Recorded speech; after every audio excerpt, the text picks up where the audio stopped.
మాజీ మంత్రి పేర్ని నాని జనసేన అధినేత పవన్ కళ్యాణ్పై తీవ్ర విమర్శలు చేశారు. పార్టీకి మత్తు దిగే సమయం దగ్గరలోనే ఉందన్నారు. పంచాయతీరాజ్ శాఖ పనితీరుపై ప్రశ్నలు లేవనెత్తిన పేర్ని నాని పవన్ కళ్యాణ్ తనకు కేటాయించిన శాఖపై దృష్టి పెట్టాలన్నారు. గ్రామ పంచాయతీ ఖాతాలు ఫ్రీజ్ అవ్వడం, 15వ ఆర్థిక సంఘ నిధులు విడుదల కాలేదన్న అంశాలను ఆయన ప్రస్తావించారు.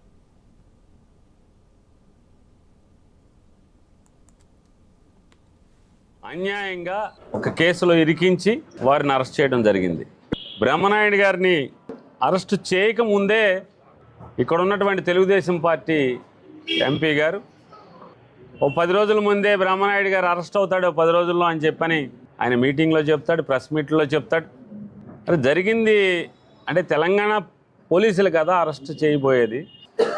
అక్కడ ఉన్నటువంటి రెవెన్యూ అధికారి ఇచ్చినటువంటి ఫిర్యాదులో కానీ లేదా పోలీసు నమోదు చేసినటువంటి ఎఫ్ఐఆర్లో కానీ బొల్లా బ్రహ్మనాయుడు గారి పేరు లేకపోయినప్పటికి కూడా స్థానికంగా ఉన్నటువంటి టీడీపీ ఎంపీ గారు అరెస్ట్ అయిపోతున్నాడని చెప్పి చెప్తాడు. అంటే ఈయన బ్రహ్మం గారికి ఆయన అంశతో పుట్టాడా ఈయన, లేదా బ్రహ్మం గారి వారసుడా కాలజ్ఞానం చెప్పటానికి, లేదా ఈయనేమన్నా చిలక జోస్యం చెప్పటానికి ఈయనేమన్నా చిలక వినుకొండ చిలక ఈయన ఎలా ఈయన చెప్పగలుగుతాడు? అంటే ఏతావాత మనకు అర్థమయ్యేది ఏంటి అంటే తెలంగాణలో ఉన్నది కాంగ్రెస్ ప్రభుత్వం అనే కంటే కూడా తెలుగు కాంగ్రెస్ ప్రభుత్వం అక్కడ నడుస్తుందనేది మనకు అర్థమవుతుంది.